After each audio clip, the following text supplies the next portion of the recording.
Hey Alpha Nurses, I'm Licensure from AlphaNursGuide.com. This is 100 Practice NCLEX questions. Without the way, let's get started. The nurse in a long-term care facility is planning the care for a client with a percutaneous endoscopic gastrostomy feeding tube. Which intervention should the nurse include in the plan of care? 1. Inspect the insertion line at the nares prior to instilling formula. 2. Elevate the head of the bed after feeding the client. 3. Place the client in the Sims position following each feeding. 4. Change the dressing on the feeding tube every 3 days. The correct answer is 2. Elevate the head of the bed after feeding the client. Elevating the head of the bed uses gravity to keep the formula in the gastric cavity and help prevent it from refluxing into the esophagus, which predisposes the client to aspiration. A gastrostomy tube is placed directly into the stomach through the abdominal wall. The nares is the opening of the nostril. The Sims position is the left lateral side-lying flat position. This position is used for administering enemas and can be used to prevent aspiration in clients sedated by anesthesia. The sedated client would not have a full stomach. Dressings on PEG tubes should be changed at least daily. If there is no dressing, the insertion site is still assessed daily. The client with coronary artery disease is prescribed cholestyramine. Which intervention should the nurse implement when administering the medication? 1. Administer the medication with fruit juice. 2. Instruct the client to decrease fiber when taking the medication. 3. Monitor the cholesterol level before giving medication. 4. Assess the client for upper abdominal discomfort. The correct answer is 1. Administer the medication with fruit juice. Cholestyramine is a bile acid sequestrant. This medication should be administered with water, fruit juice, soup, or pulpy fruit such as pineapple to reduce the risk of esophageal irritation. The nurse should instruct a young female adult with sickle cell anemia to do which of the following? Select all that apply. 1. Drink plenty of fluids when outside in hot weather. 2. Avoid being in high altitudes. 3. Be aware that since she is homozygous for hemoglobin S, she carries the sickle cell trait. 4. Know that pregnancy with sickle cell disease increases the risk of a crisis. 5. Avoid flying on commercial airlines. The correct answers are 1, 2, and 4. The nurse should teach the client to drink plenty of fluids to avoid becoming dehydrated. The client should avoid being in high altitudes, such as mountains above 5,000 feet, where there is less oxygen in the air, which may precipitate a sickle cell crisis. The nurse should alert young women with sickle cell anemia that pregnancy increases the risk of a crisis. People who are homozygous for hemoglobin S have sickle cell anemia. The heterozygous form is the sickle cell carrier trait. A client with sickle cell anemia may fly on commercial airlines. The airplane is pressurized and has an adequate oxygen level. A client who is in a motor vehicle accident has a fractured mandible. Surgery has been performed to immobilize the injury by wiring the jaw. In the immediate post-operative phase, the nurse should 1. Prevent nausea and vomiting. 2. Maintain a patent airway. 3. Provide frequent oral hygiene. 4. Establish a way for the client to communicate. The correct answer is 2. Maintain a patent airway. The priority of care in the immediate post-operative phase is to maintain a patent airway. The nurse should observe the client carefully for signs of respiratory distress. If the client becomes nauseated, antiemetics should be administered to decrease the chance of vomiting with obstruction of the airway and aspiration of vomitus. Providing frequent oral hygiene and an alternative means of communication are important aspects of nursing care, but maintaining a patent airway is most important. Which client is at greatest risk for coronary artery disease? 1. A 32-year-old female with mitral valve prolapse who quit smoking 10 years ago. 2. A 43-year-old male with a family history of CAD and cholesterol level of 158. 3.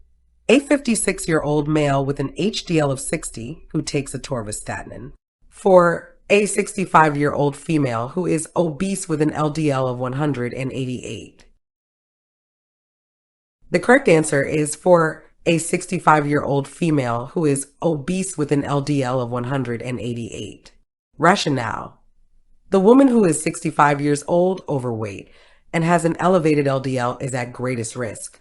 The combination of postmenopausal obesity and high LDL places this client at greatest risk. Before we move on to the next question, the NCLEX Mastery Bundle is available. It includes over 100 animated review videos, hundreds of pages of notes, hundreds of case study questions, and over 1,000 NCLEX questions. Link is in the description, or you can get it at alphanurseguide.com. Back to the questions. The pregnant client is prescribed metoclopramide to treat hyperemesis gravidarum. Which information should the nurse discuss with the client? Select all that apply. 1. Chew the tablet thoroughly before swallowing. 2. Take the medication 30 minutes prior to mealtime. 3. Do not drink any type of alcoholic beverages. 4. Muscle spasms are a common side effect. 5. The medication can cause drowsiness that will make driving unsafe. The correct answers are 2. Take the medication 30 minutes prior to mealtime. 3. Do not drink any type of alcoholic beverages. And 5. The medication can cause drowsiness that will make driving unsafe. The medication should be taken on an empty stomach at least 30 minutes before eating. Alcohol can increase central nervous system depressive symptoms of the medication and should be avoided. Metoclopramide can cause drowsiness. The client should avoid driving until the response to medication is known. The client should swallow the medication. The client should not crush, chew, or suck on the medication. Muscle spasms and rigidity are extrapyramidal side effects and should be reported to the HCP. When receiving discharge instructions, a patient with osteoporosis makes all of these statements. Which statement indicates to the nurse that the patient needs additional teaching? 1. I take my ibuprofen every morning as soon as I get up. 2. My daughter removed all of the throw rugs in my home. 3. My husband helps me every afternoon with range of motion exercises. 4. I rest in my reclining chair every day for at least an hour. The correct answer is 1. I take my ibuprofen every morning as soon as I get up.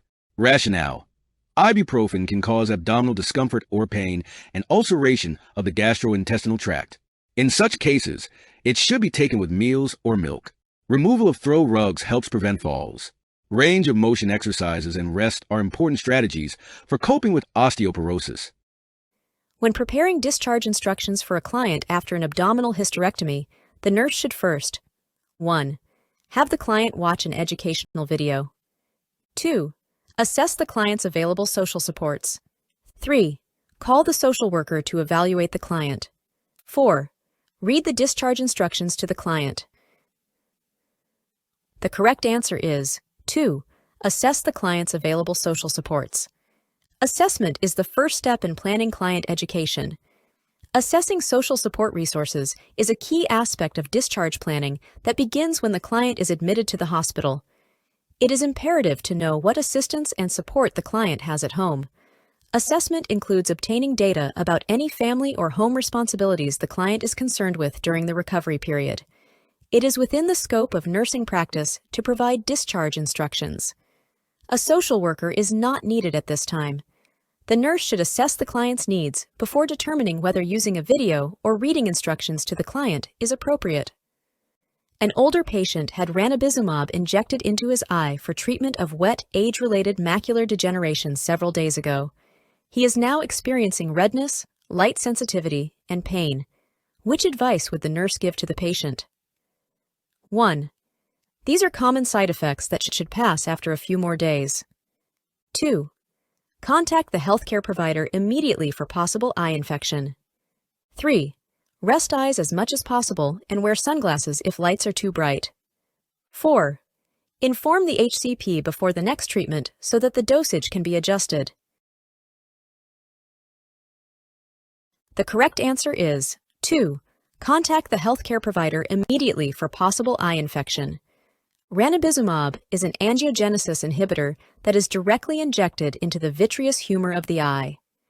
The purpose of the medication injection is to inhibit the growth of new blood vessels in patients who have neovascular age-related macular degeneration. The biggest concern about adverse effects of the treatment is endophthalmitis. This can be caused by bacteria, virus, or fungus. Redness, light sensitivity, or pain are signs of possible endophthalmitis that should be immediately reported to the provider. The client is prescribed silver sulfadiazine for a partial thickness burn to the back. Which information should the nurse discuss concerning this medication? 1. Encourage the client to drink 3,000 milliliters of water. 2. Discuss the need to eat foods high in protein. 3. Teach the client how to test the urine for ketones. 4. Instruct the client to change the dressing twice a day. The correct answer is 1. Encourage the client to drink 3,000 milliliters of water. Silver sulfadiazine is a sulfonamide antibacterial agent. The client should drink large amounts of fluids to prevent sulfa crystals from forming in the urine. The client should eat foods high in protein for healing purposes, but this does not specifically concern this medication. Ketones are a byproduct of fat breakdown and would not be specific for teaching about silver sulfadiazine. The client should change the dressing twice a day, but this is not part of teaching about the medication silver sulfadiazine. The parents of a 5-week-old have just been told that their child has cystic fibrosis. The mother had a sister who died of CF when she was 19 years of age. The parents are sad and ask the nurse about their child's projected life expectancy. What is the nurse's best response? 1. The life expectancy for CF patients has improved significantly in recent years. 2. Your child might not follow the same course that the mother's sister did. 3. The healthcare provider will come to speak to you about treatment options. 4. The nurse answers their questions briefly, listens to their concerns, and is available later after they've processed the information. The correct answer is 4. The nurse answers their questions briefly, listens to their concerns, and is available later after they've processed the information. The nurse's best intervention is to listen as the parents express their concerns and fears. The nurse's answers should be brief, knowing that the parents are not able to process information right now. The nurse should be available later if the parents have any other concerns or questions, or if they just need someone with whom to talk. A 2-year-old has just been diagnosed with cystic fibrosis. The parents ask the nurse what early respiratory symptoms they should expect to see in their child. Which is the nurse's best response? 1. You can expect your child to develop a barrel-shaped chest. 2. You can expect your child to develop a chronic productive cough. 3. You can expect your child to develop bronchiectasis. 4. You can expect your child to develop wheezing respirations. The correct answer is 4. You can expect your child to develop wheezing respirations. Wheezing respirations and a dry, non-productive cough are common early symptoms in CF. Answer 2 can be eliminated because of the word chronic. Chronic implies that the disease process is advanced rather than in the initial stages. Answers 1 and 3 can be eliminated if you know of the signs and symptoms of advanced lung disease. Which of the following comments indicates that a client understands the nurse's teaching about sertraline? 1. Zoloft will probably cause me to gain weight. 2. This medicine can cause decreased libido. 3. Dry mouth is a permanent side effect of Zoloft.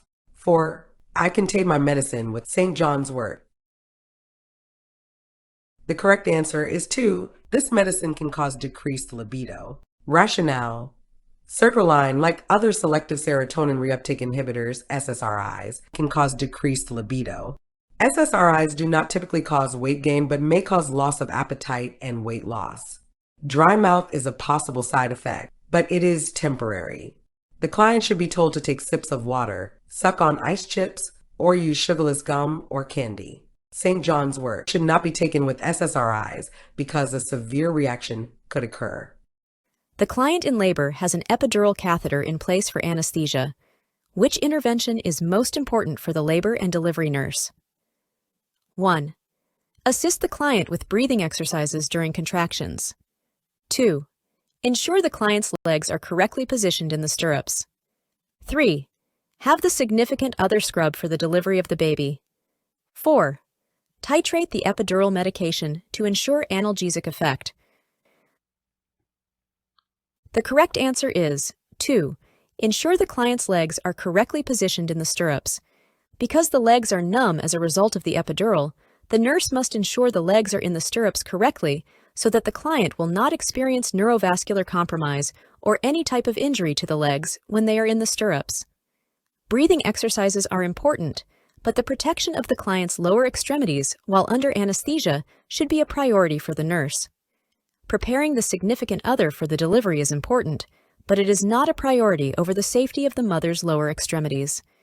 The anesthesiologist or nurse anesthetist would be responsible for administering the anesthesia during the delivery. The nurse is caring for a postoperative patient with a hip replacement. Which patient care actions can be delegated to the experienced assistive personnel? Select all that apply. 1. Inspect heels and other bony prominences every 8 hours. 2. Turn and reposition the patient every 2 hours. 3. Ensure that the patient's heels are elevated off the bed. 4. Assess the patient's calf regions for redness and swelling. 5. Check vital signs and oxygen saturation via pulse oximetry. 6. Assess for pain and administer pain medication. The correct answers are 2. Turn and reposition the patient every 2 hours. 3. Ensure that the patient's heels are elevated off the bed. And 5. Check vital signs and oxygen saturation via pulse oximetry. Rationale. The AP scope of practice includes repositioning patients and checking vital signs, and an experienced AP would know how to check pulse oximetry and elevate the patient's heels off the bed. Assessing and inspecting patients is more appropriate to the educational level of the professional nurse. Before we move on to the next question, the NCLEX Mastery Bundle is available. It includes over 100 animated review videos, hundreds of pages of notes, hundreds of case study questions, and over 1,000 NCLEX questions. Link is in the description, or you can get it at alphanurseguide.com. Back to the questions. While changing the client's colostomy bag and dressing, the nurse assesses that the client is ready to participate in self-care by noting which of the following. 1. The client asks what time the doctor will visit that day. 2. The client asks about the supplies used during the dressing change. 3. The client talks about the news on the television. 4. The client is upset about the way the night nurse changed the dressing. The correct answer is 2. The client asks about the supplies used during the dressing change. A client who displays interest in the procedure and asks about supplies used for dressings may be ready to participate in self-care. Inquiring about the physician's visit, discussing news events, and discussing a dressing change are behaviors that avoid the subject of the colostomy. A 32-year-old patient with sickle cell anemia is admitted to the hospital during a sickle cell crisis. Blood pressure is 104/62, oxygen saturation is 85%, and the patient reports pain at a level 8. Which action prescribed by the healthcare provider will the nurse implement first? 1. Administer morphine sulfate 4 to 8 milligrams IV. 2. Give oxygen at 4 liters per minute via nasal cannula. 3. Start an infusion of normal saline at 200 ml per hour. 4. Apply warm packs to painful joints. The correct answer is 2. Give oxygen at 4 liters per minute via nasal cannula. National guidelines for sickle cell crisis indicate that oxygen should be administered if the oxygen saturation is less than 95%. Hypoxia and deoxygenation of the blood cells are the most common cause of sickling, so administration of oxygen is the priority intervention here. Pain control and hydration are also important interventions for this patient and should be accomplished rapidly. The client diagnosed with tonsillitis is scheduled to have surgery in the morning. Which assessment data should the nurse notify the healthcare provider about prior to surgery? 1.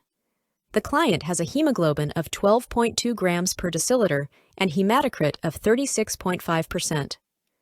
2. The client has an oral temperature of 100.2 degrees Fahrenheit and a dry cough. 3. There are 1 to 2 white blood cells in the urinalysis. 4. The client's current international normalized ratio is 1.0. The correct answer is 2. The client has an oral temperature of 100.2 degrees Fahrenheit and a dry cough.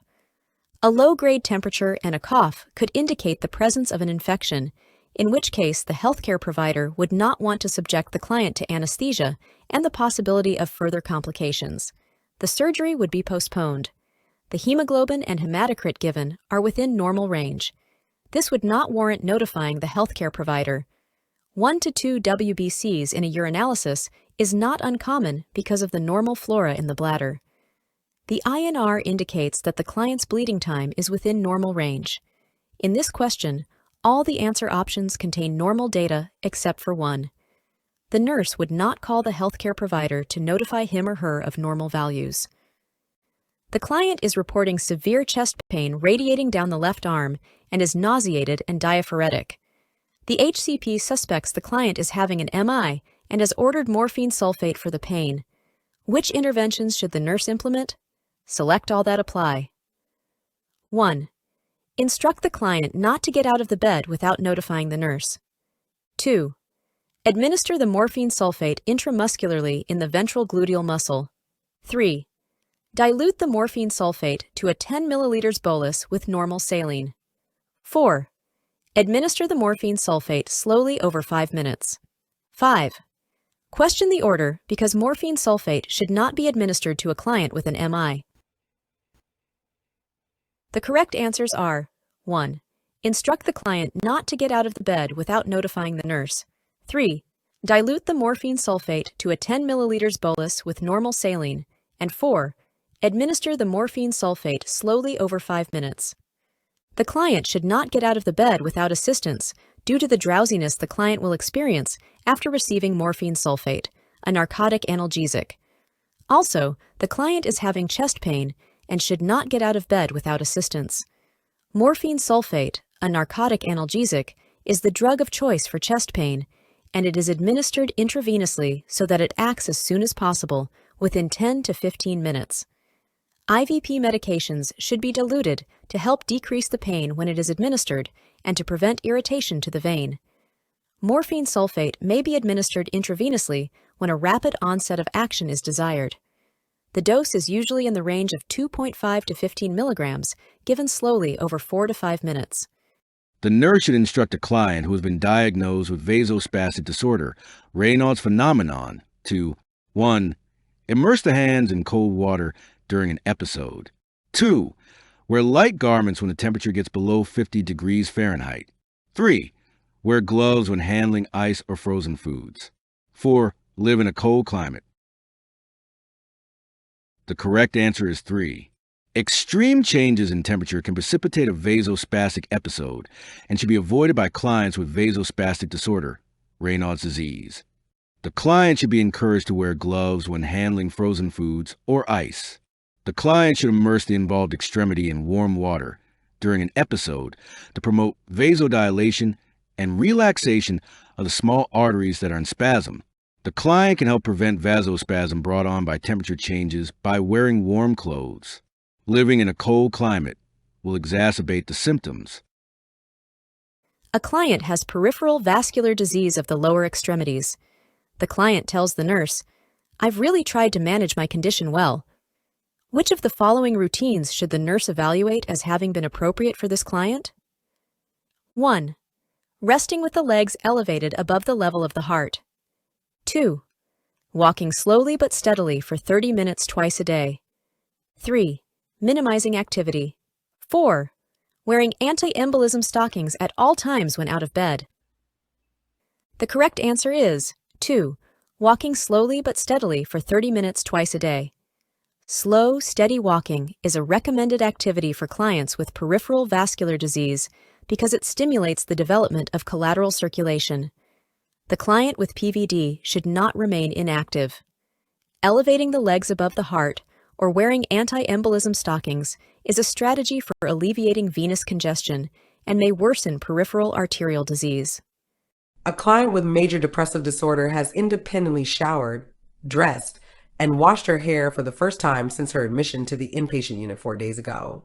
In an interaction with the nurse, she still stresses her faults. She states, "I'm just no good. I can't do anything right." The nurse's best response would be 1. You look very nice today. 2. You were able to shower, wash your hair, and dress today. 3. I'll get out the craft project that you wanted to complete. 4. What is your goal for today? The correct answer is 2.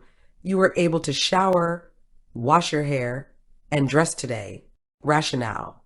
An objective reflection by the nurse based on actual behavior is the best affirmation for the client to help boost self-esteem. Depressed persons tend to reject positive opinions from others. Picking a project for such a client is also likely to bring a negative response and/or foster dependence. Antipsychotics are sometimes prescribed for clients with bipolar disorder and would not pose a special concern. A patient is asked to participate in a medical research study. Which document should the nurse explain to the patient because it protects the patient's rights? 1. Code of Ethics. 2. Informed Consent. 3. Nurse Practice Act. 4. Constitution of the United States. The correct answer is 2. Informed Consent. Informed consent is an agreement by a person to accept a course of treatment or a procedure after receiving complete information necessary to make a knowledgeable decision. Nurse Practice Acts define the scope of nursing practice. They are unrelated to participation in research studies. The parent of a child with cystic fibrosis asks the nurse what will be done to relieve the child's constipation. Which is the nurse's best response? 1. Your child likely has an obstruction and will require surgery. 2. Your child will likely be given IV fluids. 3. Your child will likely be given Miralax. 4. Your child will be placed on a clear liquid diet. The correct answer is 3. Your child will likely be given Miralax. CF clients with constipation commonly receive a stool softener or an osmotic solution such as Miralax orally to relieve their constipation. Answers 1 and 2 can be eliminated because surgery and IV fluids are not indicated for constipation. The parent of a child with cystic fibrosis is excited about the possibility of the child receiving a double lung transplant. What should the parent understand? 1. The transplant will cure the child of CF and allow the child to lead a long and healthy life. 2. The transplant will not cure the child of CF, but will allow the child to have a longer life. 3. The transplant will help to reverse the multisystem damage that has been caused by CF. 4. The transplant will be the child's only chance at surviving long enough to graduate from college. The correct answer is 2. The transplant will not cure the child of CF, but will allow the child to have a longer life. If the child were not taking enzymes, the result would be a large amount of undigested food, azoturia, and steatorrhea in the stool. Pancreatic ducts in CF clients become clogged with thick mucus that blocks the flow of digestive enzymes from the pancreas to the duodenum. Therefore, clients must take digestive enzymes with all meals and snacks to aid in absorption of nutrients. Often, teens are non-compliant with their medication regimen because they want to be like their peers. Which data indicates to the nurse that simvastatin is effective? 1. The client's blood pressure is 132/80. 2. The client's cholesterol level is 180 milligrams per deciliter. 3. The client's LDL cholesterol level is 180 milligrams per deciliter. 4. The client's HDL cholesterol level is 35 milligrams per deciliter. The correct answer is 2. The client's cholesterol level is 180 milligrams per deciliter. Simvastatin is an HMG-CoA reductase inhibitor, or a statin that lowers cholesterol levels. A cholesterol level less than 200 milligrams per deciliter is desirable and indicates the medication is effective.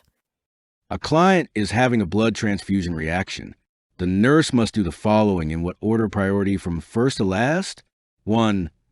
Notify the attending physician and blood bank. 2. Complete the appropriate transfusion reaction forms. 3. Stop the transfusion. 4. Keep the IV open with normal saline infusion. The correct order is 3, 4, 1, and 2. When the client is having a blood transfusion reaction, the nurse should first stop the transfusion and then keep the IV open with normal saline infusion. Next, the nurse should notify the physician and blood bank, then complete the required forms regarding the transfusion reaction. A client who has had the jaws wired begins to vomit. What should be the nurse's first action? 1. Insert a nasogastric tube and connect it to suction. 2. Use wire cutters to cut the wire. 3. Suction the client's airway as needed. 4. Administer an antiemetic intravenously. The correct answer is 3. Suction the client's airway as needed. The nurse's first action is to clear the client's airway as necessary.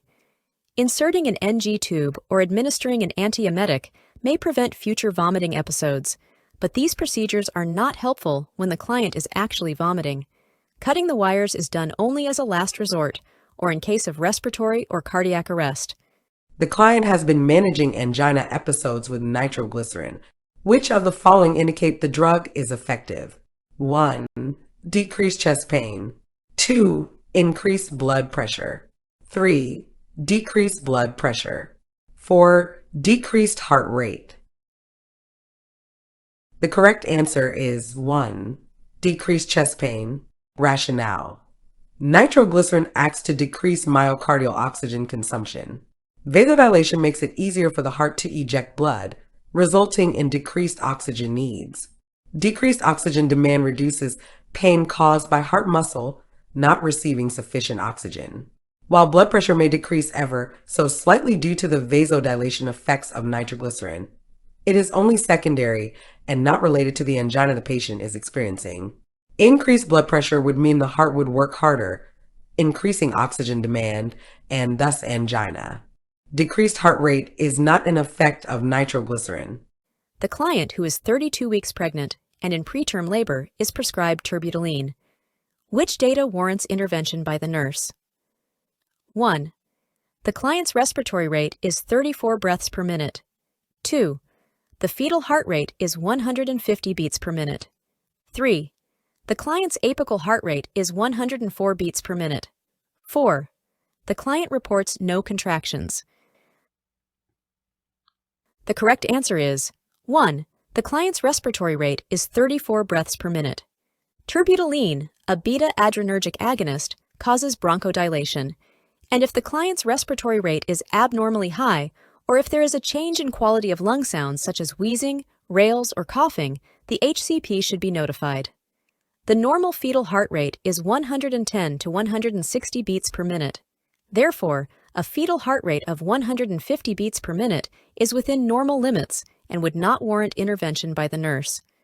The client's apical heart rate is just above normal and would not warrant intervention by the nurse. Terbutaline is administered to prevent contractions. Therefore, the medication is effective. Before we move on to the next question, the NCLEX Mastery Bundle is available. It includes over 100 animated review videos, hundreds of pages of notes, hundreds of case study questions, and over 1,000 NCLEX questions. Link is in the description, or you can get it at alphanurseguide.com. Back to the questions. After the nurse receives the change of shift report, which patient should be assessed first? 1. A 42-year-old patient with carpal tunnel syndrome who reports pain. 2.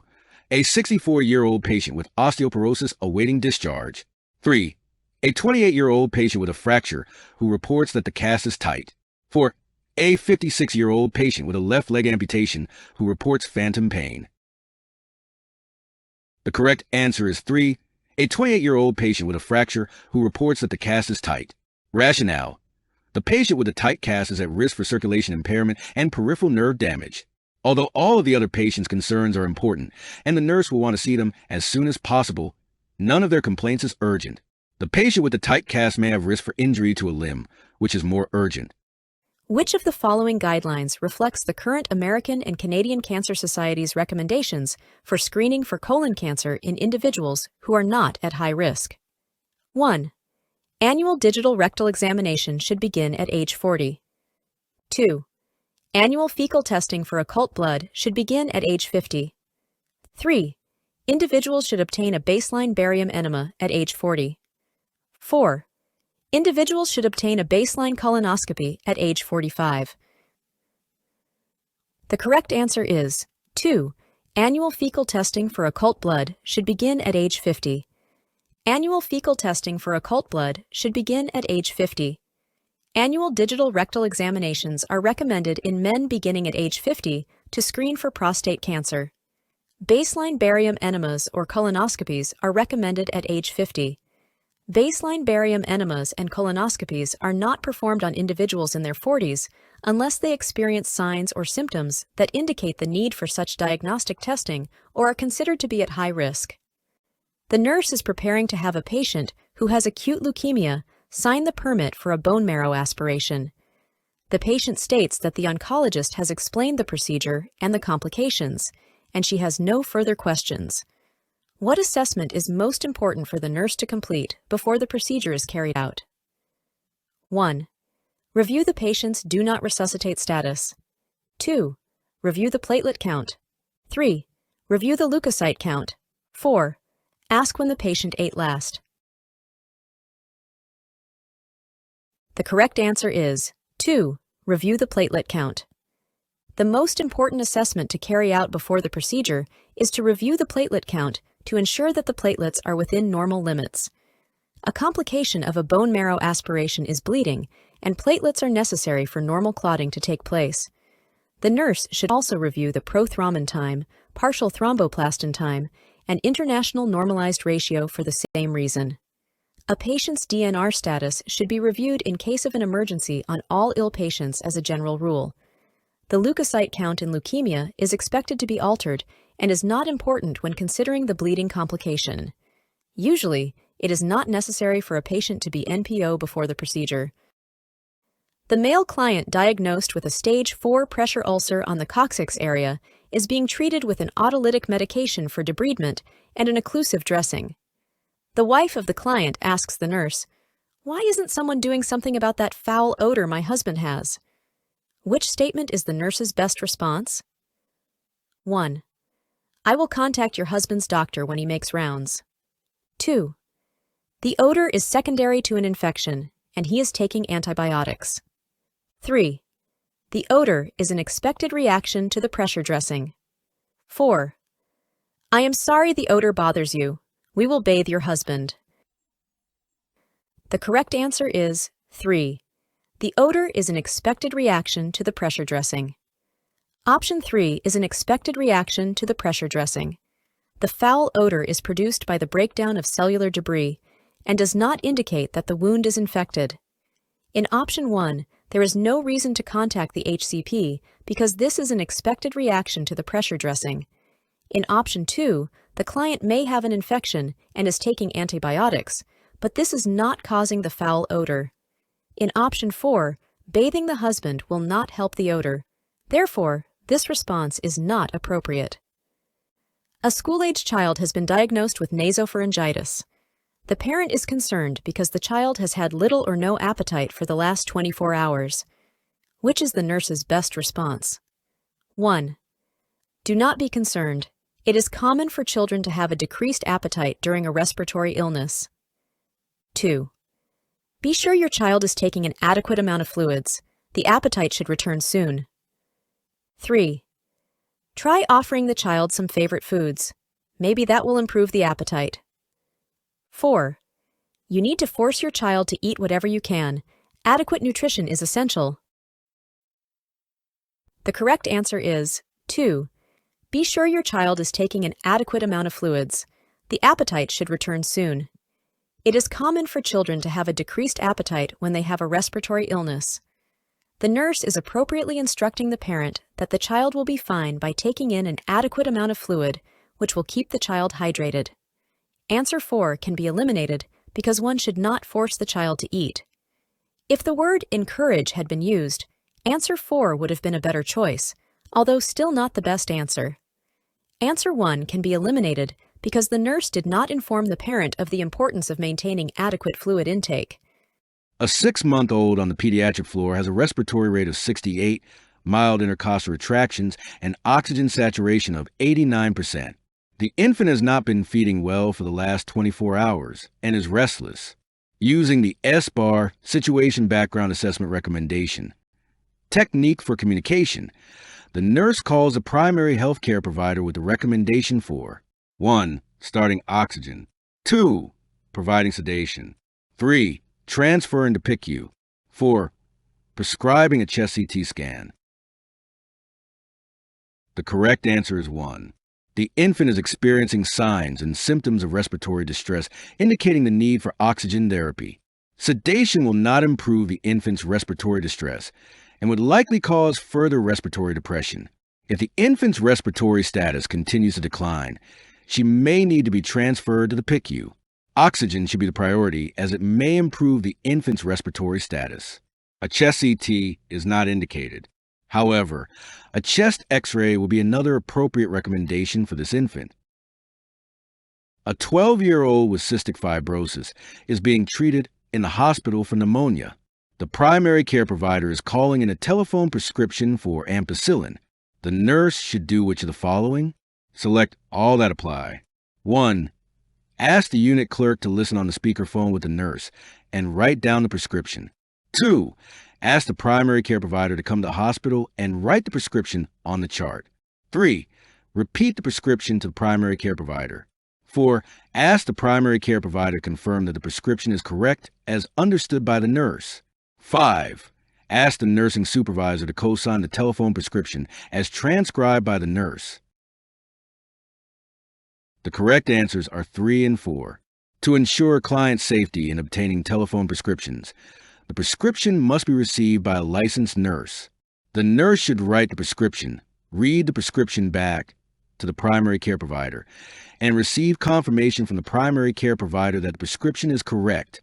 It is not necessary to ask the unit clerk to listen to prescription, to require the primary care provider to come to the hospital to write the prescription on the chart, or to have the nursing supervisor co-sign the telephone prescription.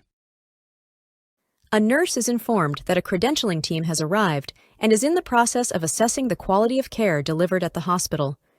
Which organization is associated with the credentialing of hospitals? 1. The Joint Commission. 2. National League for Nursing. 3. American Nurses Association. 4. National Council Licensure Examination. The correct answer is 1. The Joint Commission. The Joint Commission evaluates healthcare organizations' compliance with standards stipulated by the Joint Commission. Accreditation indicates that the organization has the capabilities to provide quality care. In addition, federal and state regulatory agencies and insurance companies require accreditation by the Joint Commission. The National League for Nursing fosters the development and improvement of nursing education and nursing service. The American Nurses Association is the national professional organization for nursing in the United States. Its purposes are to promote high standards of nursing practice and to support the educational and professional advancement of nurses. The nurse is mentoring a student nurse who is caring for a patient with carpal tunnel syndrome of the right hand with a neurovascular check ordered every 2 hours, for which action by the student nurse must the nurse intervene. 1. Student nurse checks the patient's radial pulse every 2 hours. 2. Student nurse checks for sensation in the patient's right hand. 3. Student nurse assesses color, temperature, and pain in right wrist and hand. 4. Student nurse instructs the patient to avoid movement because of the pain. The correct answer is 4. Student nurse instructs the patient to avoid movement because of the pain.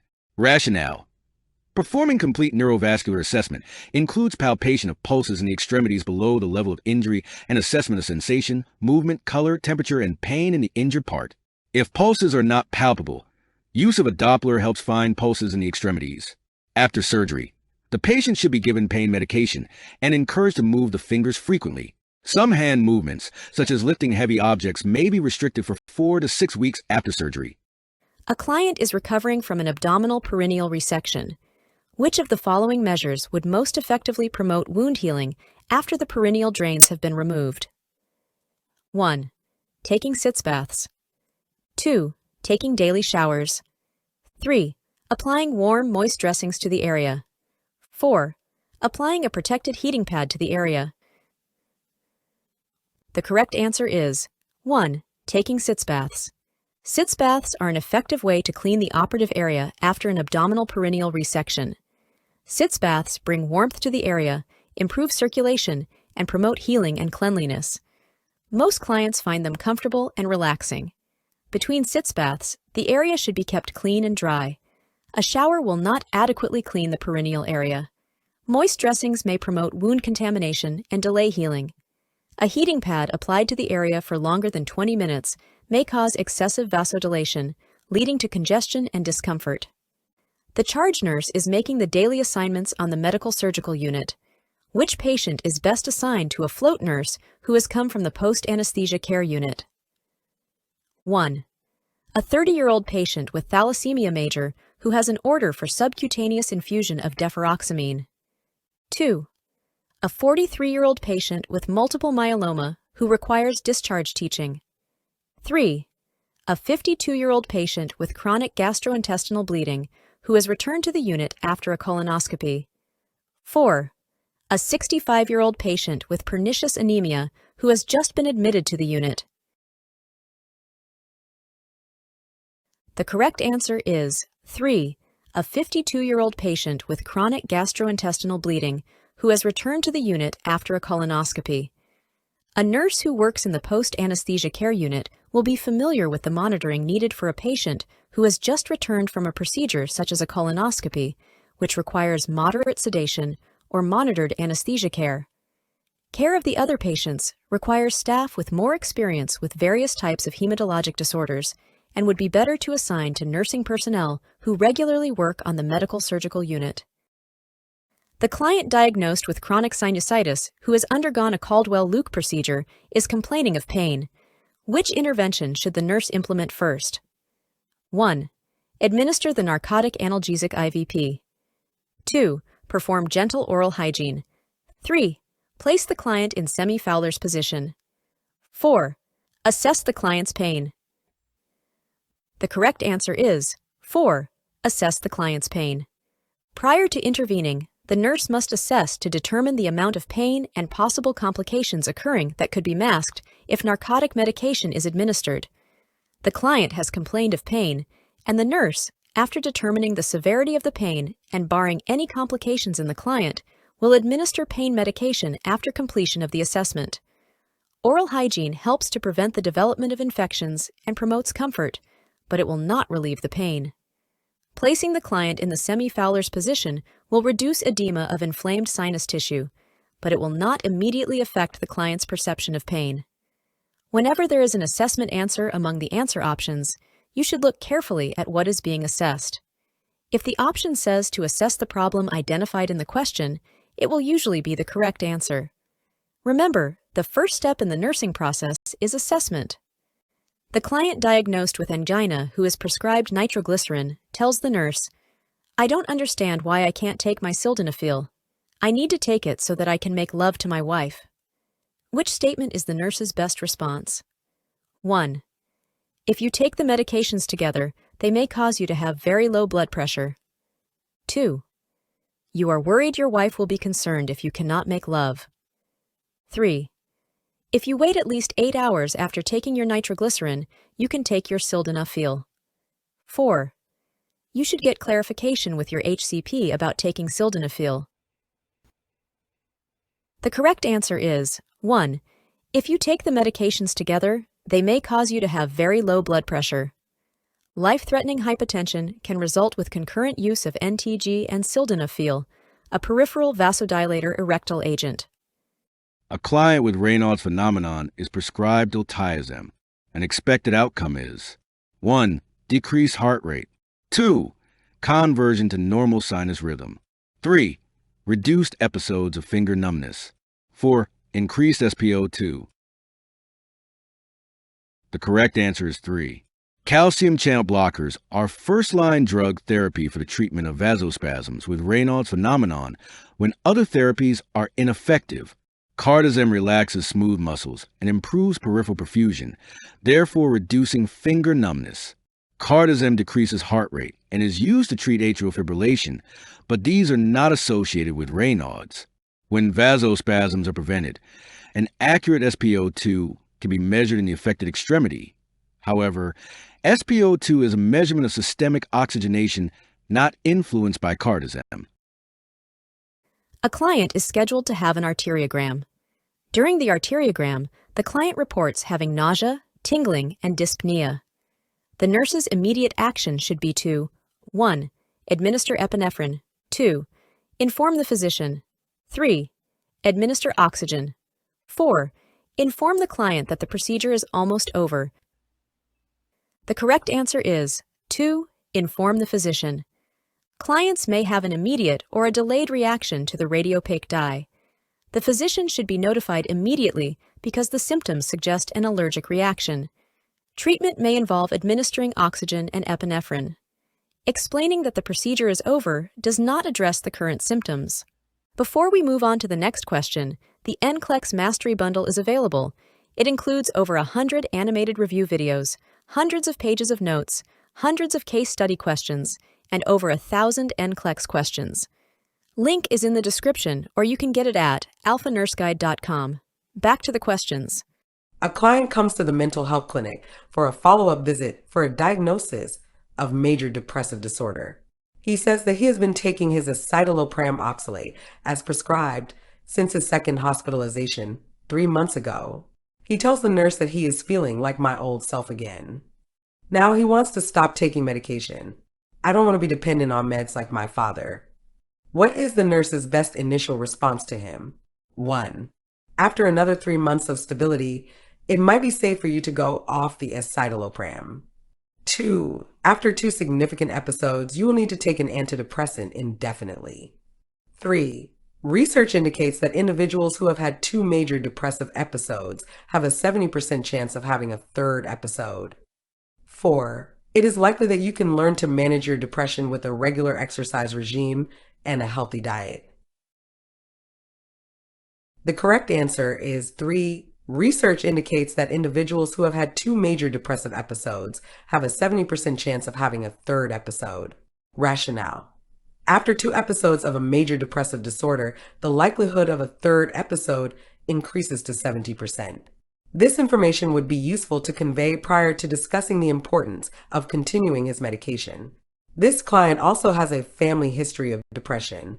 A healthy diet and exercise are very significant adjuncts to the therapeutic plan, but may not be sufficient as standalone therapy. A primary healthcare provider orders out of bed to a chair as the activity level for a patient. How is the nurse functioning when moving this patient out of bed to a chair? 1. Interdependently. 2. Collaboratively. 3. Independently. 4. Dependently. The correct answer is 4. Dependently. Determining the extent of activity desirable for a patient is within the primary healthcare provider's, not a nurse's, scope of practice. Following activity orders is a dependent function of the nurse. The nurse is working with an assistive personnel to provide care for 6 patients. At the beginning of the shift, the nurse carefully tells the AP what patient interventions and tasks he or she is expected to perform. Which 4 C's guide the nurse's communication with the AP? Select all that apply. 1. Clear. 2. Comprehensive. 3. Concise. 4. Credible. 5. Correct. 6. Complete. The correct answers are 1. Clear, 3. Concise, 5. Correct, and 6. Complete. Rationale. Clear, concise, correct, and complete are the 4 C's of communication.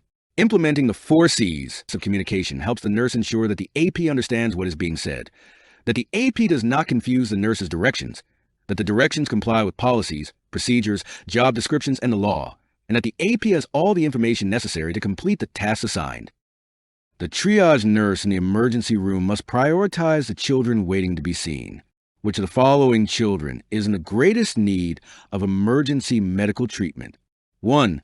A 6-year-old with fever 104 degrees Fahrenheit, a muffled voice, no spontaneous cough, and drooling.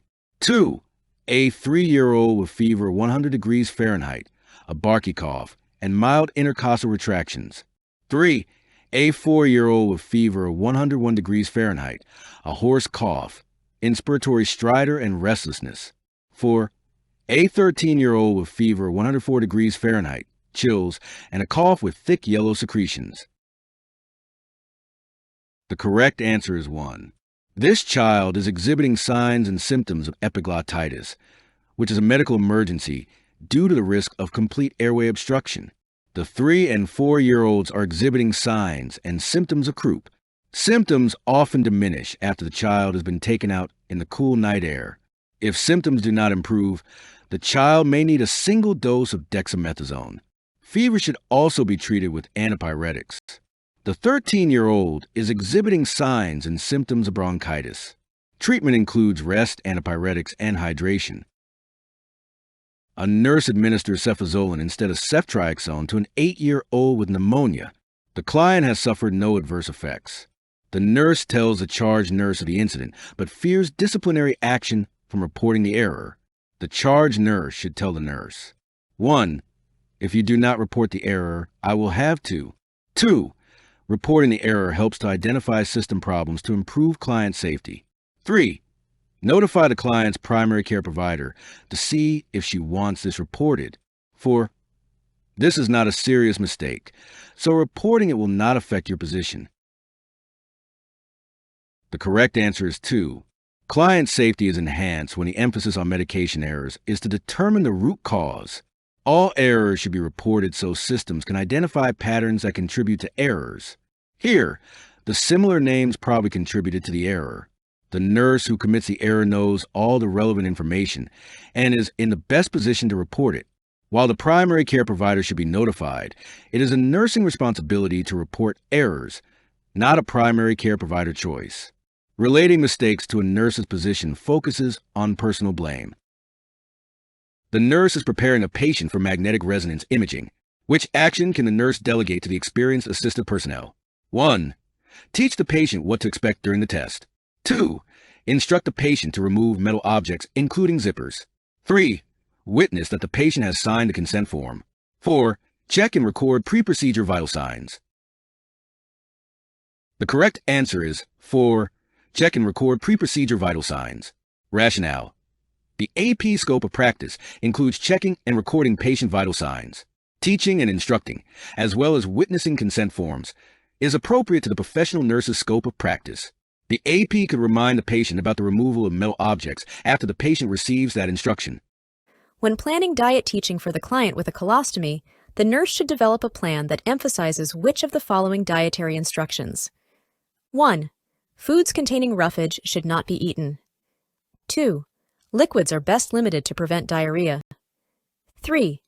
Clients should experiment to find the diet that is best for them. 4. A high-fiber diet will produce a regular passage of stool. The correct answer is 3.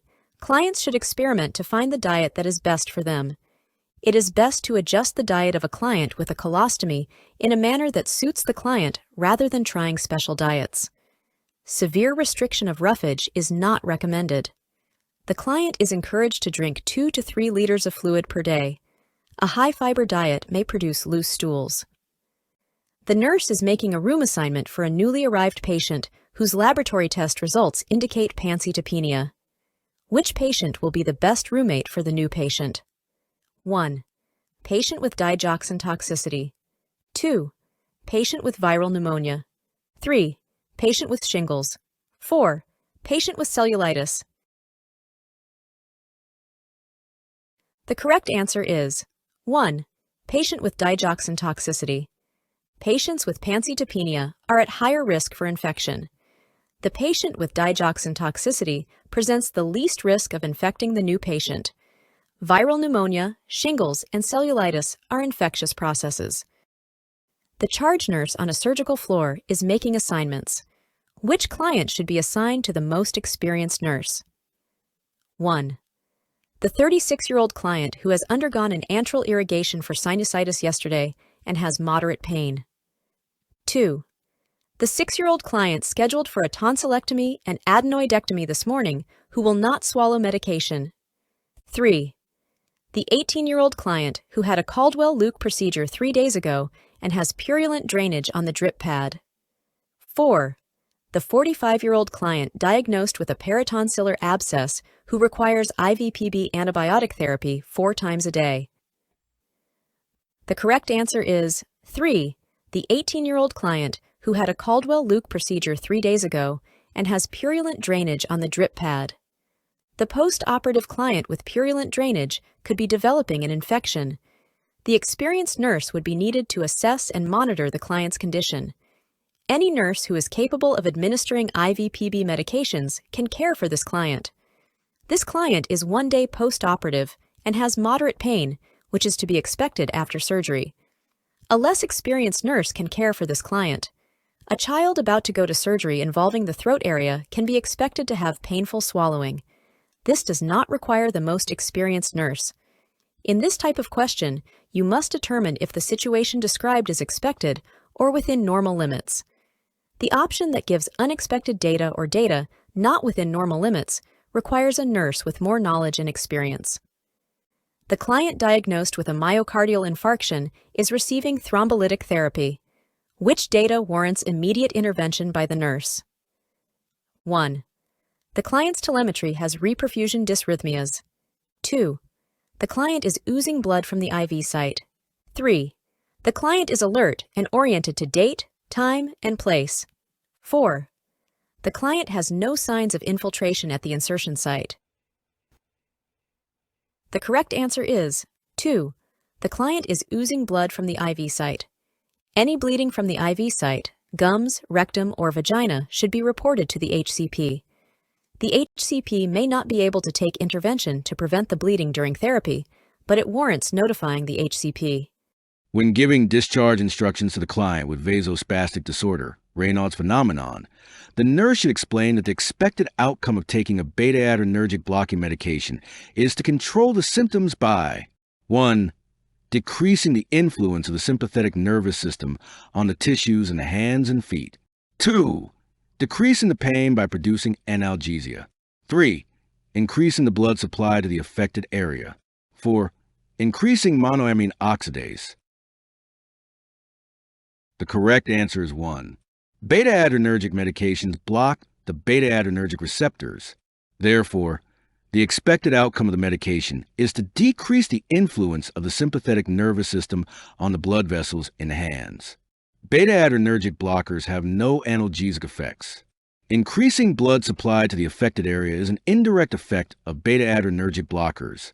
They do not increase monoamine oxidase, which does not play a role in Raynaud's disease. A nurse is caring for a client who has just returned from surgery to treat a fractured mandible. Which of the following items should always be available at this client's bedside? Select all that apply. 1. Nasogastric tube. 2. Wire cutters. 3. Oxygen cannula. 4. Suction equipment. 5. Code cart. The correct answers are 2. Wire cutters and 4. Suction equipment. Following surgery for a fractured mandible, the client's jaws will be wired. The nurse should be prepared to intervene quickly in case the client develops respiratory distress or begins to choke or vomit. Wire cutters or scissors should always be available in case the wires need to be cut in a medical emergency. Suction equipment should be available to help clear the client's airway if necessary. It is not necessary to keep a nasogastric tube or oxygen cannula at the client's bedside. Cardiopulmonary arrest is unlikely, so a code cart is not needed at the bedside. The intake nurse is making an assessment of a client who has just arrived at the emergency department. Which of the following comments from this client who is taking phenelzine, a monoamine oxidase inhibitor, for treatment-resistant depression should be given top priority? 1. My bowels haven't moved in the last 2 days. 2. What was my temperature?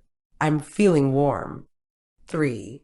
My legs feel stiff after I sit in the chair for a while. 4. I have a throbbing headache.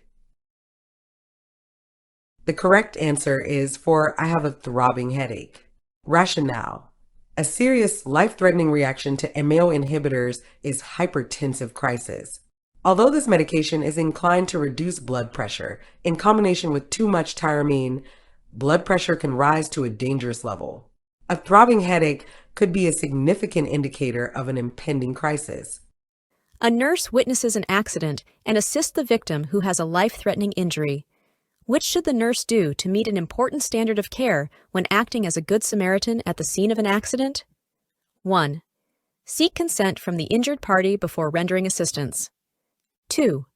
Implement every critical care intervention necessary to sustain life. 3. Stay on the scene until another qualified person takes over responsibility. 4. Insist on helping because a nurse is the best qualified person to provide care. The correct answer is 3. Stay on the scene until another qualified person takes over responsibility. When a nurse renders emergency care, the nurse has an ethical responsibility not to abandon the injured person. The nurse should not leave the scene until the injured person leaves or another qualified person assumes responsibility.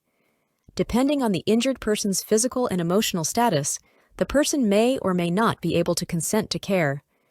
The nurse should not attempt interventions that are beyond the scope of nursing practice. The nurse is caring for a patient with carpal tunnel syndrome who has been admitted for surgery. Which intervention should be delegated to the assistive personnel? 1. Initiating placement of a splint for immobilization during the day. 2. Assessing the patient's wrist and hand for discoloration and brittle nails. 3. Assisting the patient with daily self-care measures such as bathing and eating. 4. Testing the patient for painful tingling in the 5 digits of the hand. The correct answer is 3. Assisting the patient with daily self-care measures such as bathing and eating. Rationale. Helping with activities of daily living is within the scope of practice of APs. Placing a splint for the first time is appropriate to the scope of practice of physical therapists. Assessing and testing for paresthesia are not within the scope of practice of APs and are appropriate for professional nurses. Before we move on to the next question, the NCLEX Mastery Bundle is available. It includes over 100 animated review videos, hundreds of pages of notes, hundreds of case study questions, and over 1,000 NCLEX questions. Link is in the description, or you can get it at alphanurseguide.com. Back to the questions. A client with Berger's disease has established a goal to stop smoking. Which medication would be the most helpful in attaining this goal? 1. Bupropion. 2. Nicotine. 3. Nitroglycerin. 4. Ibuprofen. The correct answer is 1. Bupropion is used to promote smoking cessation. All types of nicotine should be avoided to prevent vasoconstriction. Nitroglycerin, used for angina, and ibuprofen, an anti-inflammatory medication, have no role in smoking cessation. The primary goal for the client with Berger's disease is to prevent 1. Embolus formation. 2. Fat embolus formation. 3. Thrombus formation. 4. Thrombophlebitis. The correct answer is 3. Because of the inflammation, a common complication of Berger's disease is thrombus formation and potential occlusion of the vessel. Inflammation of the immediate and small arteries and veins is involved in the disease process. Embolus is a potential risk if a thrombus has developed. Fat embolus is associated with fractures of the bones. Thrombophlebitis occurs after thrombus formation. The client diagnosed with arterial hypertension develops a cold. Which information regarding over-the-counter medications should the nurse teach? 1. Try to find a medication that will not cause drowsiness. 2. OTC medications are not as effective as a prescription. 3. OTC medications are more expensive than prescriptions. 4. Do not take OTC medication unless approved by the HCP. The correct answer is 4. Do not take OTC medication unless approved by the HCP. Many OTC medications work by causing vasoconstriction, which will increase the client's hypertension. The client should only take medications approved by the HCP that will not affect the client's hypertension. The client should be informed about the dangers of self-medicating with OTC medications. Many OTC medications work by causing vasoconstriction, which will increase the client's hypertension. Efficacy of medications depends on the medication and strength. Which safety measures will be most important to implement when caring for a client who is receiving 2 units of packed red blood cells? Select all that apply. 1. Verify that the ABO and RH of the 2 units are the same. 2. Infuse a unit of PRBCs in less than 4 hours. 3. Stop the transfusion if a reaction occurs, but keep the line open. 4. Take vital signs every 15 minutes while the unit is transfusing. 5. Inspect the blood bag for leaks, abnormal color, and clots. 6. Use a 22-gauge catheter for optimal flow of a blood transfusion. The correct answers are 2, 3, and 5. The American Association of Blood Banks and Canadian Blood Services recommend that 2 qualified people, such as 2 licensed nurses, compare the name and number on the identification bracelet with the tag on the blood bag. Verifying that the 2 units are the same is not a recommendation. Rather, the verification is always with the client, not with bags of blood. A unit of blood should infuse in 4 hours or less to avoid the risk of septicemia, since no preservatives are used. When a blood transfusion reaction occurs, the blood transfusion should be stopped immediately, but the 4 lines should be kept open so that emergency medications and fluids can be administered. The unit of PRBC should be inspected for contamination by looking for leaks, abnormal color, clots, and excessive air bubbles. When a unit of PRBCs is being transfused, vital signs are assessed before the transfusion begins, after the first 15 minutes, and then every hour until 1 hour after the transfusion has been completed. When PRBCs are being administered, a 20 gauge or larger needle is needed to avoid destroying the red blood cells passing through the lumen and to allow for maximal flow rate. A nurse teaches a client experiencing heartburn to take 1.5 ounces of Mulox when symptoms appear. How many milliliters should the client take? Blank milliliters. The correct answer is 45 milliliters. 1 ounce equals to 30 milliliters. To solve this problem, you set up the formula as 1 ounce over 30 milliliters equals to 1.5 ounces over x. You cross-multiply 1 times x and 30 times 1.5. You get 1x equals to 45. You divide by 1 on both sides, and you get x equals to 45 milliliters. If the client displays risk factors for coronary artery disease, such as smoking cigarettes, eating a diet high in saturated fat, or leading a sedentary lifestyle, techniques of behavior modification may be used to help the client change the behavior. The nurse can best reinforce new adaptive behaviors by 1. Explaining how the risk factor behavior leads to poor health. 2. Withholding praise until the new behavior is well established. 3. Rewarding the client whenever the acceptable behavior is performed. 4. Instilling mild fear into the client to extinguish the behavior. The correct answer is 3. Rewarding the client whenever the acceptable behavior is performed. Rationale. A basic principle of behavior modification is that behavior that is learned and continued is behavior that has been rewarded. Other reinforcement techniques have not been found to be as effective as reward. The nurse is preparing to administer medications in the antepartum unit. Which medication should the nurse question administering? 1. Terbutaline to a client preparing for an external cephalic version. 2. Hydralazine to a client diagnosed with preeclampsia. 3. Methotrexate to a client with an ectopic pregnancy. 4. Prochlorperazine to a client diagnosed with hyperemesis gravidarum. The correct answer is 4. Prochlorperazine to a client diagnosed with hyperemesis gravidarum. Prochlorperazine is contraindicated in pregnancy. Ondansetron and promethazine are more common medications for nausea and vomiting in pregnancy. Terbutaline can be administered to the client preparing for an external version to relax the uterine muscle for manipulation of the fetus. Hydralazine is commonly used for elevated blood pressure in pregnancy. Methotrexate, a folic acid antagonist, is used for medical management of an early ectopic pregnancy with an intact fallopian tube. A patient with a fractured fibula is receiving skeletal traction and has skeletal pins in place. What would the nurse instruct the assistive personnel to report immediately? 1. The patient wants to change position in bed. 2. There is a small amount of clear fluid at the pin sites. 3. The traction weights are resting on the floor. 4. The patient reports pain and muscle spasm. The correct answer is 3. The traction weights are resting on the floor. Rationale.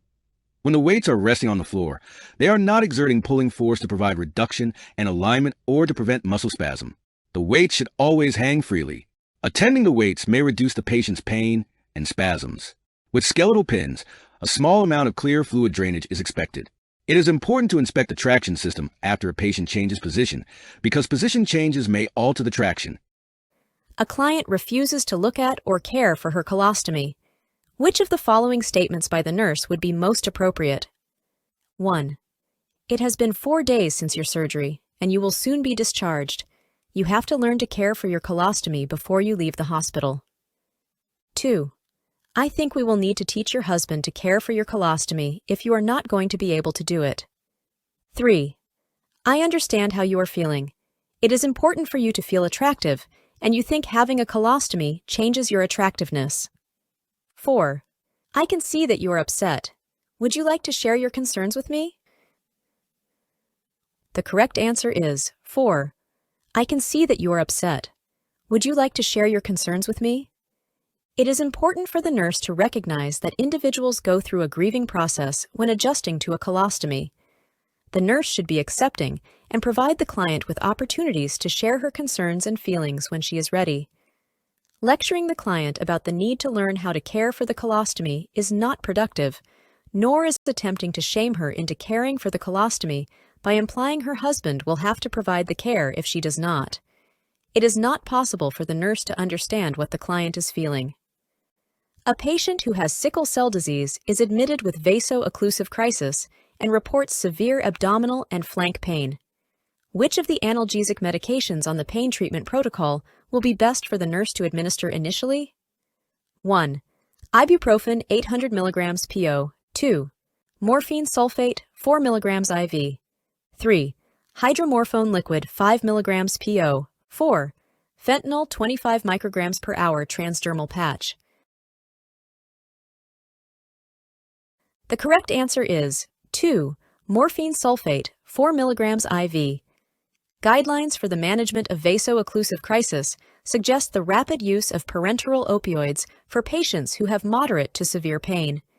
The other medications may also be appropriate for the patient as the crisis resolves, but are not the best choice for rapid treatment of severe pain. Before we move on to the next question, the NCLEX Mastery Bundle is available. It includes over 100 animated review videos, hundreds of pages of notes, hundreds of case study questions, and over 1,000 NCLEX questions.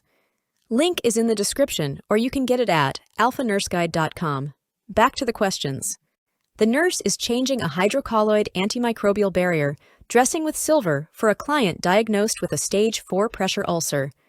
Which intervention should the nurse implement first? 1. Rinse the wound with physiologically normal saline. 2. Remove the old dressing and assess the pressure ulcer. 3. Hold the dressing in place for 5 seconds after applying. 4. Apply sterile gloves when performing the procedure. The correct answer is 2. Remove the old dressing and assess the pressure ulcer. Removing the old dressing and assessing the pressure ulcer for healing is the first intervention. The nurse should rinse the wound with physiologically normal saline, but this is not the first intervention. This dressing must be held in place for 5 seconds after applying it to the pressure ulcer. The dressing change is performed with non-sterile gloves using aseptic technique. Therefore, this is not an appropriate intervention. A child's parent asks the nurse what treatment the child will need for the diagnosis of strep throat. Which is the nurse's best response? 1. Your child will be sent home on bed rest and should recover in a few days without any intervention. 2. Your child will need to have the tonsils removed to prevent future strep infections. 3. Your child will need oral penicillin for 10 days and should feel better in a few days. 4. Your child will need to be admitted to the hospital for 5 days of intravenous antibiotics. The correct answer is 3. Your child will need oral penicillin for 10 days and should feel better in a few days. The child will need a 10-day course of penicillin amoxicillin to treat the strep infection. It is essential that the nurse always tell the family that, although the child will feel better in a few days, the entire course of antibiotics must be completed. Answer 2 can be eliminated because it is a treatment for recurrent tonsillitis, not strep throat. Answer 1 can be eliminated if the test taker understands that bacterial infections need to be treated with antibiotics. The nurse is assessing a client with Berger's disease. The nurse should determine if the client is experiencing 1. Thickening of the intima and media of the artery.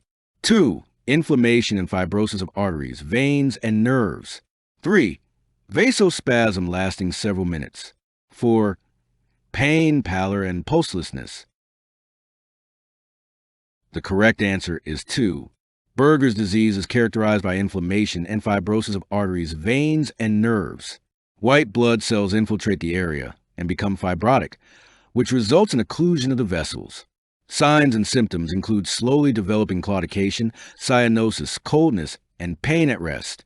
Thickening of the intima and media of the artery is characteristic of atherosclerosis. Vasospasm lasting several minutes is characteristic of Raynaud's disease. Pain, pallor, and pulselessness are symptoms of acute occlusion of an artery by an embolus or other cause such as compartment syndrome. A client with Berger's disease smokes 2 packs of cigarettes a day. When helping a client change smoking behavior, it is important to know the clients. 1. Ability to attend support groups.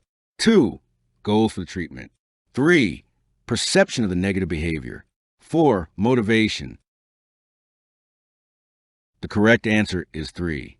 When helping a client change detrimental health behavior, it is critical to learn how the client perceives a situation or problem.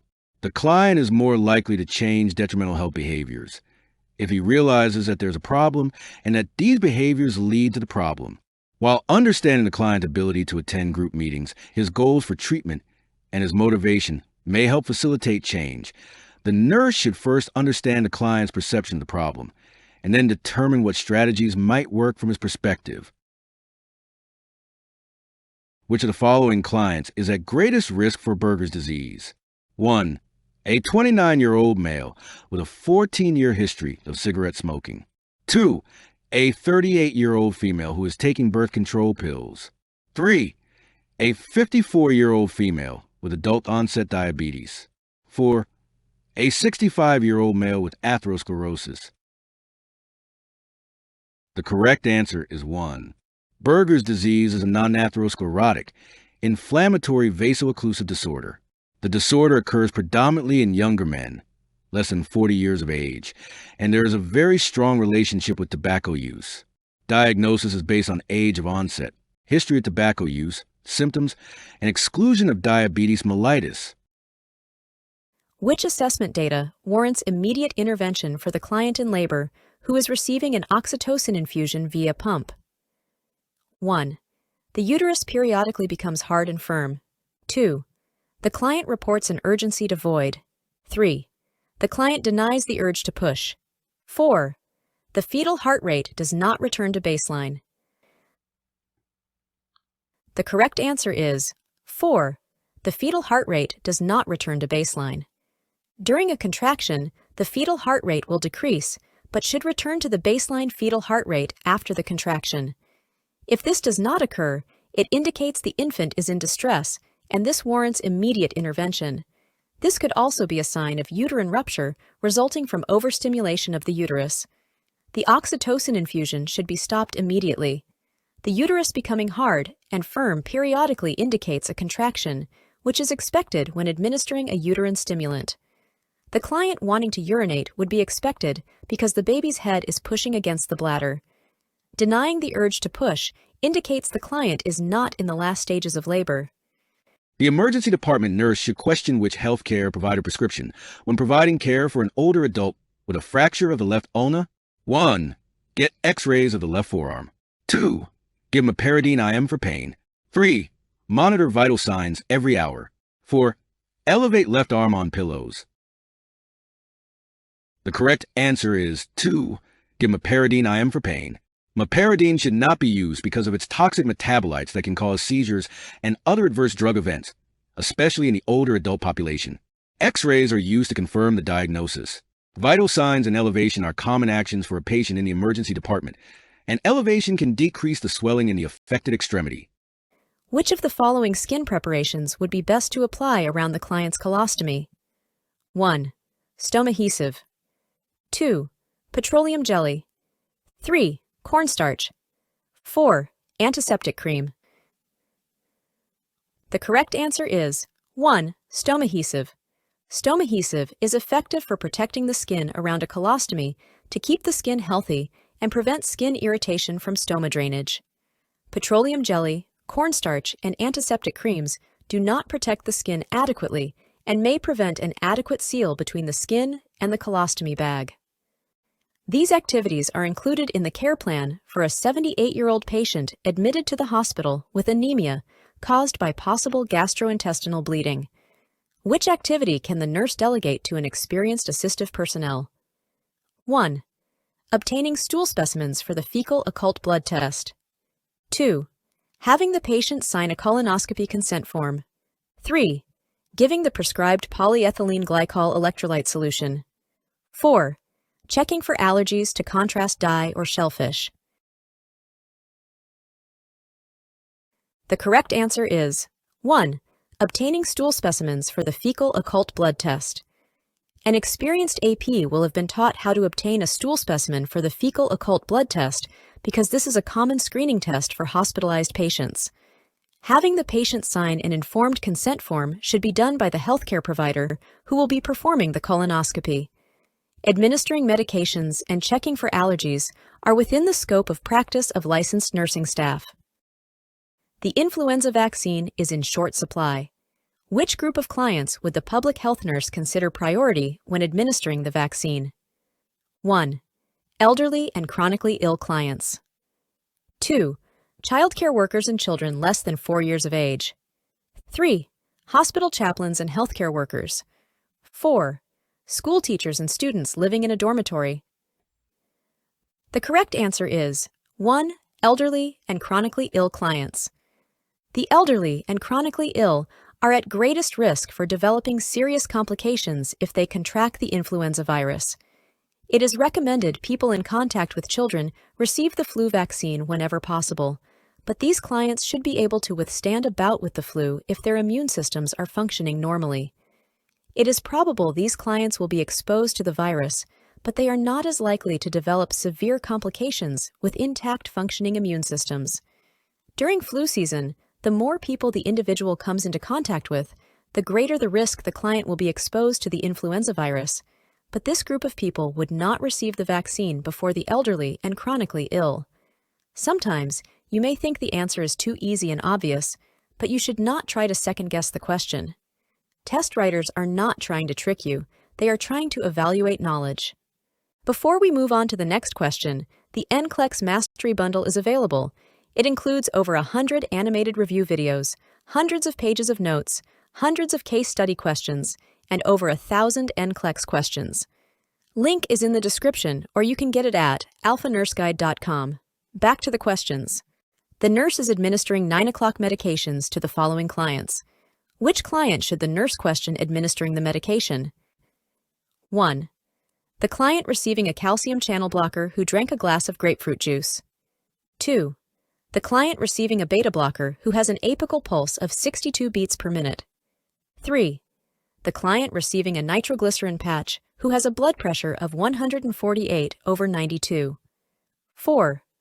The client receiving an antiplatelet medication who has a platelet count of 150,000. The correct answer is 1. The client receiving a calcium channel blocker who drank a glass of grapefruit juice. The client receiving a calcium channel blocker should avoid grapefruit juice because it can cause the calcium channel blocker to rise to toxic levels. Grapefruit juice can inhibit the metabolism of certain medications. Specifically, grapefruit juice inhibits cytochrome P450, 3A, 4 found in the liver, and the intestinal wall. The nurse should investigate any medications the client is taking if the client drinks grapefruit juice. In order to prevent recurrent vasospastic episodes with Raynaud's phenomenon, the nurse should instruct the client to 1. Keep the hands and feet elevated as much as possible. 2. Use a vibrating massage device on the hands. 3. Wear gloves when obtaining food from the refrigerator. 4. Increase coffee intake to 2 cups per day. The correct answer is 3. Loose, warm clothing should be worn to protect from the cold. Wearing gloves when handling cold objects will help prevent vasospasms. Vibrating equipment and typing contribute to vasospasm.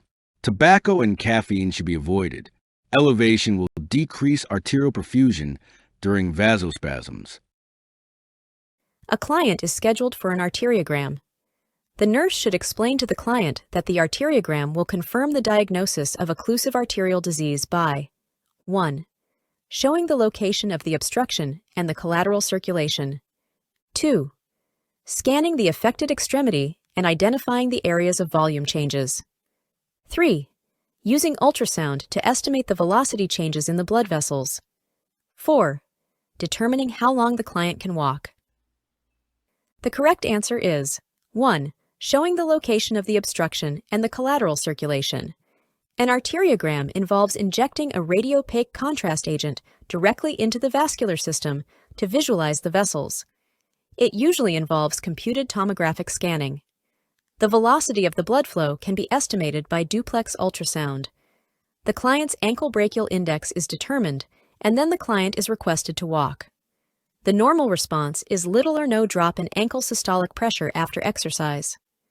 A nurse is educating a client who has been diagnosed with dysthymia about possible treatment for the disorder. Which response by the nurse is most appropriate? 1. Antidepressants, particularly the selective serotonin reuptake inhibitor, SSRI, group, offer you the best treatment for your dysthymia. 2. Doctors recommend that clients experiencing dysthymia receive electroconvulsive therapy, ECT, to treat their disorder. 3. Because you have a mild, though long-lasting dysthymic mood, psychotherapy can usually bring improvement with less likelihood of the need for medication. 4. Since your dysthymia indicates a long-lasting mild depression, long-term psychoanalysis would be the best treatment for you. The correct answer is 3. Because you have a mild, though long-lasting dysthymic mood, psychotherapy can usually bring improvement with less likelihood of the need for medication. Rationale. Dysthymia is a milder, persistent type of depression in which sufferers are able to minimally carry on their work. Antidepressant and ECT are treatments used for occurrences of major depression, with ECT being used as a last resort when several medications fail. Psychoanalysis is a very involved, long-term treatment rarely used now due to its cost and the long period of treatment required for results. Which element of ethical practice is associated with fair policies and procedures guiding allocation of organs for transplantation? 1. Justice. 2. Fidelity. 3. Veracity. 4. Non-maleficence. The correct answer is 1. Justice. Justice refers to fairness and that all patients should be treated equally, impartially, and without prejudice regardless of individual factors. Fidelity refers to making only promises or commitments that can be kept. Veracity refers to being truthful, which is essential to a trusting nurse-patient relationship. Non-maleficence refers to preventing harm, avoiding actions that can cause harm, or removing a patient from harm. The nurse delegates the measurement of vital signs to an experienced assistant personnel. Osteomyelitis has been diagnosed in a patient. Which vital sign value would the nurse instruct the AP to report immediately for this patient? 1. Temperature of 101 degrees Fahrenheit. 2. Blood pressure of 136/80. 3. Heart rate of 96 beats per minute. 4. Respiratory rate of 24 breaths per minute. The correct answer is 1. Temperature of 101 degrees Fahrenheit. Rationale. An elevated temperature indicates infection and inflammation. This patient needs IV antibiotic therapy. The other vital sign values are normal or high normal. The charge nurse observes an LPN/LVN assigned to provide all of these interventions for a patient with Paget disease. Which action requires that the charge nurse intervene? 1. Administering 600 milligrams of ibuprofen to the patient. 2. Encouraging the patient to perform exercises recommended by a physical therapist. 3. Applying ice and gentle massage to the patient's lower extremities. 4. Reminding the patient to drink milk and eat cottage cheese. The correct answer is 3. Applying ice and gentle massage to the patient's lower extremities. Rationale. Applying heat, not ice, is the appropriate measure to help reduce the patient's pain. Ibuprofen is useful to manage mild to moderate pain. Exercise prescribed by a physical therapist would be non-impact in nature and provide strengthening for the patient. A diet rich in calcium promotes bone health. The nurse is discussing the neonatal blood screening test with a new mother. The nurse knows that the teaching was successful when the mother states that the test screens for the presence in the newborn of which of the following diseases? Select all that apply. 1. Hypothyroidism. 2. Sickle cell disease. 3. Galactosemia. 4. Cerebral palsy. 5. Cystic fibrosis. The correct answers are 1. Hypothyroidism, 2. Sickle cell disease, 3. Galactosemia, and 5. Cystic fibrosis. Congenital hypothyroidism is a malfunction of or complete absence of the thyroid gland that is present from birth. It is screened for in all 50 states. Sickle cell disease is an autosomal recessive disease resulting in abnormally shaped red blood cells. It is screened for in all 50 states. Galactosemia is an incurable autosomal recessive disease characterized by the absence of the enzyme required to metabolize galactose. It is screened for in all 50 states. Cystic fibrosis is an autosomal recessive illness characterized by the presence of thick mucus in many organ systems, most notably the respiratory tract. It is screened for in all 50 states. Cerebral palsy is a disorder characterized by motor dysfunction resulting from a non-progressive injury to brain tissue. The injury may occur during pregnancy, labor, delivery, or shortly after delivery. Physical examination is required to diagnose cerebral palsy. Blood screening is not an appropriate means of diagnosis. It is important to realize that neonatal screening is state-specific. Each state determines which diseases will be screened for. In March 1915, the Advisory Committee on Heritable Disorders in Newborns and Children recommended that all newborns be screened for 32 core disorders and 26 secondary disorders. Unfortunately, many states screen for far fewer disorders. The elderly client diagnosed with coronary artery disease has been taking aspirin daily for more than a year. Which data warrants notifying the HCP? 1. The client has lost 5 pounds in the last month. 2. The client has trouble hearing low tones. 3. The client reports having a funny taste in the mouth. 4. The client has hard, dark, tarry stools. The correct answer is 4. The client has hard, dark, tarry stools. A complication of long-term aspirin use is gastric bleeding, which could result in dark, tarry stools. This data would warrant further intervention. The nurse is teaching a client and his family about the client's new diagnosis of hemochromatosis. Which of the following details should the nurse include? 1. Hemochromatosis is an autoimmune disorder that affects the HFE gene. 2. Individuals who are heterozygous for hemochromatosis rarely develop the disease. 3.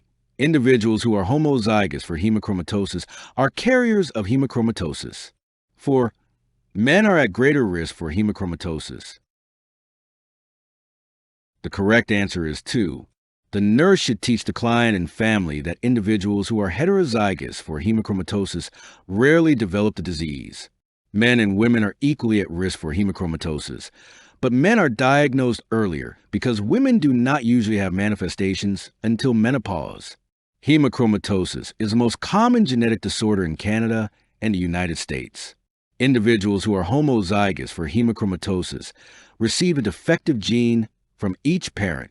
Those with homozygous genes may develop the disease. Before we move on to the next question, the NCLEX Mastery Bundle is available. It includes over 100 animated review videos, hundreds of pages of notes, hundreds of case study questions, and over 1,000 NCLEX questions. Link is in the description, or you can get it at alphanurseguide.com. Back to the questions. A client has returned from surgery during which the jaws were wired as treatment for a fractured mandible. The client is in a stable condition. The nurse is instructing the unlicensed nursing personnel on how to properly position the client. Which instructions about positioning would be appropriate for the nurse to give the UAP?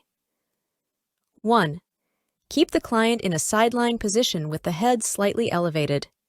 2. Do not reposition the client without the assistance of a nurse. 3. The client can assume any position that is comfortable. 4. Keep the client's head elevated on 2 pillows at all times. The correct answer is 1. Keep the client in a side-lying position with the head slightly elevated. Immediately after surgery, the client should be placed on the side with the head slightly elevated. This position helps facilitate removal of secretions and decreases the likelihood of aspiration should vomiting occur. A nurse does not need to be present to reposition the client, unless the client's condition warrants the presence of the nurse. Although it is important to elevate the head, there is no need to keep the client's head elevated on two pillows unless that position is comfortable for the client. A middle-aged adult with a family history of CAD has the following: total cholesterol 198, LDL cholesterol 120, HDL cholesterol 58, triglycerides 148, blood sugar 102, and C-reactive protein 4.2. The healthcare provider prescribes a statin medication and aspirin. The client asks the nurse why these medications are needed. Which is the best response by the nurse? 1. The labs indicate severe hyperlipidemia and the medications will lower your LDL, along with a low-fat diet. 2. The triglycerides are elevated and will not return to normal without these medications. 3. The CRP is elevated, indicating inflammation seen in cardiovascular disease, which can be lowered by the medications prescribed. 4. These medications will reduce the risk of type 2 diabetes. The correct answer is 3. The CRP is elevated, indicating inflammation seen in cardiovascular disease, which can be lowered by the medications prescribed. Rationale: CRP is a marker of inflammation and is elevated in the presence of cardiovascular disease. The high-sensitivity CRP is the blood test for greater accuracy in measuring the CRP to evaluate cardiovascular risk. The family history, postmenopausal age, LDL above optimum levels, and elevated CRP place the client at risk of CAD. Statin medications can decrease LDL, whereas statins and aspirin can reduce CRP and decrease the risk of MI and stroke. The blood sugar is within normal limits. The nurse is teaching the pregnant client diagnosed with HIV about methods to prevent transmission to the infant. Which information should the nurse discuss with the client? Select all that apply. 1. The client will take zidovudine PO regularly beginning at 12 to 14 weeks gestation. 2. The client's newborn should receive oral zidovudine 8 to 12 hours after birth. 3. Breastfeeding should be encouraged to provide the infant passive immunity to HIV. 4. If treated in early pregnancy, the risk of transmission of HIV to the infant is 1% or less. 5. All clients diagnosed with HIV must have a cesarean delivery at 38 weeks gestation. The correct answers are: 1. The client will take zidovudine PO regularly beginning at 12 to 14 weeks gestation. 2. The client's newborn should receive oral zidovudine 8 to 12 hours after birth. And 4. If treated in early pregnancy, the risk of transmission of HIV to the infant is 1% or less. Zidovudine is given orally, as directed, around the clock. The newborn should receive oral zidovudine syrup beginning 8 to 12 hours after birth until 6 weeks old. The Centers for Disease Control states that if the client is treated beginning in early pregnancy, the risk of transmission of HIV to the infant can be reduced to 1% or less. Breastfeeding is not recommended because HIV is present in breast milk. The choice of delivery method, vaginal or cesarean, is dependent on the concentration of the virus in maternal plasma. Cesarean delivery before the onset of labor and rupture of membranes can reduce the transmission of the HIV virus. However, the method of delivery needs to be individualized to each client. A patient has a fractured femur, which finding would the nurse instruct the assistive personnel to report immediately. 1. The patient reports pain. 2. The patient appears confused. 3. The patient's blood pressure is 136/88. 4. The patient voided using the bedpan. The correct answer is 2. The patient appears confused. Rationale: fat embolism syndrome is a serious complication that often results from fractures of long bones. Its earliest manifestation is altered mental status caused by a low arterial oxygen level. The nurse would want to know about and treat the pain, but it is not life-threatening. The nurse would also want to know about the blood pressure and the patient's voiding. However, this information is not urgent to report. Which should the nurse include when teaching a 55-year-old woman in the beginning of menopause? Select all that apply. 1. The average age of onset for menopause is 50 to 52 years. 2. Follicle-stimulating hormone and luteinizing hormone levels elevate. 3. Depression is very common as a result of menopause. 4. Hot flashes, especially at night, can occur in about 80% of women. 5. When periods become irregular, contraception is unnecessary. The correct answers are 1. The average age of onset for menopause is 50 to 52 years. 2. Follicle-stimulating hormone and luteinizing hormone levels elevate. And 4. Hot flashes, especially at night, can occur in about 80% of women. The average age of menopause is 50 to 52 years, although some variation exists. With menopause, follicle-stimulating hormone and luteinizing hormone levels increase dramatically. Hot flashes occur in about 80% of women. They can range from mild to very debilitating with disruption of sleep patterns. Depression is not usual during menopause. If symptoms of depression do occur, the nurse should refer the woman to her healthcare provider. Contraception should be used until menses has ceased for a full year. A client sustains a chemical eye injury from a splash of battery acid. The nurse should prepare the client for which immediate measure? 1. Checking visual acuity. 2. Covering the eye with a pressure patch. 3. Swabbing the eye with antibiotic ointment. 4. Irrigating the eye with sterile normal saline. The correct answer is 4. Irrigating the eye with sterile normal saline. Emergency care after a chemical burn to the eye includes irrigating the eye immediately with sterile normal saline or ocular irrigating solution. The irrigation should be maintained for at least 10 minutes. After this emergency treatment, visual acuity is assessed. Options 2 and 3 are not immediate measures. The nurse is using the antimicrobial binding dressing Actisorb Silver 220 for a stage 3 pressure ulcer on the left hip area. The dressing is a combination of silver and activated charcoal. Which intervention should the nurse implement? 1. Perform the sterile dressing change twice a day. 2. Avoid cutting the dressing when applying it to the wound. 3. Pre-medicate the client with a narcotic analgesic. 4. Do not use tape to hold the secondary dressing in place. The correct answer is 2. Avoid cutting the dressing when applying it to the wound. The nurse should avoid cutting the dressing because particles of activated charcoal may get into the wound and cause discoloration. The dressing may be left in place for up to 7 days or may be changed every 24 hours, but it would not be changed twice a day. This does not allow the dressing adequate time to increase healing of the wound. The dressing change does not warrant administering a narcotic analgesic to the client.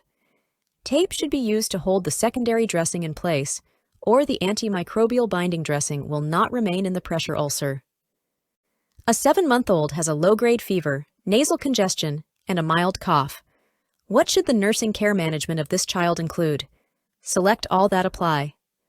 1. Maintaining strict bed rest. 2. Avoiding contact with family members. 3. Instilling saline nose drops and bulb suctioning. 4. Keeping the head of the bed flat. 5. Providing humidity and propping the head of the bed up. The correct answers are 3.